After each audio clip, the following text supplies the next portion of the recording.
ایک صحابی رسول تھے، وہ مدینہ شریف کی بستی سے باہر جنگلوں میں جا کے بکریاں چرایا کرتے تھے۔ تو جب کبھی وہ مدینہ شریف آتے تو ان کا یہ معمول ہوتا کہ صحابہ سے پوچھتے کوئی نئی آیت تو نازل نہیں ہوئی، کوئی خدا تعالیٰ کا نیا پیغام تو نہیں آیا؟ تو صحابہ اگر آیا ہوتا تو اسے بتاتے کہ خدا تعالیٰ کی طرف سے یہ نیا پیغام آیا۔ ایک دفعہ وہی صحابی رسول اپنے معمول کے مطابق مدینہ شریف آئے تو صحابہ سے پوچھنے لگے، صحابہ مجھے بتاؤ خدا تعالیٰ کی طرف سے کوئی نئی آیت تو نازل نہیں ہوئی، کوئی خدا کا نیا پیغام تو نہیں آیا؟ تو صحابہ فرمانے لگے ہاں خدا تعالیٰ کی طرف سے ایک آیت نازل ہوئی ہے۔ تو صحابی کہنے لگے مجھے جلدی سے بتاؤ کہ خدا تعالیٰ کی طرف سے کیا پیغام آیا ہے؟ صحابہ کہنے لگے اللہ تعالیٰ نے قسم اٹھا کے فرمایا ہے، قسم اٹھا کے فرمایا کہ میں ہی تمہیں رزق دینے والا ہوں۔ اللہ نے قسم اٹھا کے فرمایا ہے کہ میں ہی تمہارا رازق ہوں، میں ہی تمہیں رزق دینے والا ہوں۔ اس صحابی نے جب یہ بات سنی نا یارو،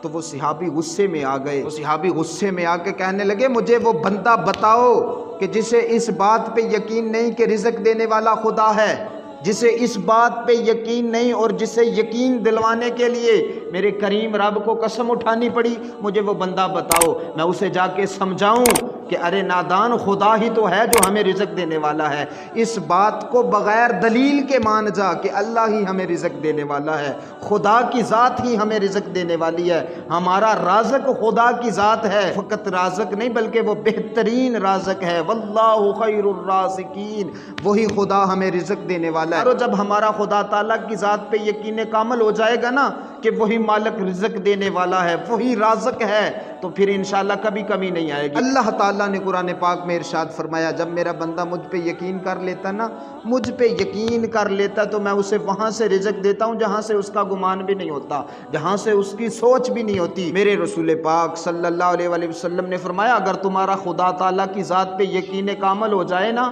خدا کی ذات پہ اگر تمہارا یقین کامل ہو جائے تو میرے مصطفیٰ نے فرمایا وہ تمہیں ایسے رزق دے جیسے پرندوں کو دیتا ہے، جیسے پرندوں کو روزی دیتا ہے وہ تمہیں ایسے رزق دے۔ اور شارحین حدیث نے اس احادیث مبارکہ کی وضاحت میں لکھا ہے کہ جب پرندے گھر سے نکلتے ہیں نا تو انہیں نہیں پتہ ہوتا کہ کون سی فیکٹری میں جا کے دہاڑی لگانی ہے، کون سے کارخانے میں جا کے کام کرنا ہے، وہ اللہ پہ یقین کامل رکھتے ہوئے گھروں سے نکل پڑتے ہیں اور شام کو جب وہ لوٹتے ہیں تو اپنا پیٹ بھر کے لوٹتے ہیں۔ میرے مصطفیٰ نے فرمایا جب تم اللہ پہ یقین رکھتے ہوئے گھر سے نکل پڑو گے نا تو پھر میرا مالک بھی تمہیں ایسے ہی رزق دے گا جیسے پرندوں کو رزق دیتا ہے، جب تم شام کو گھر لوٹو گے تو پیٹ بھر کے واپس لوٹو گے۔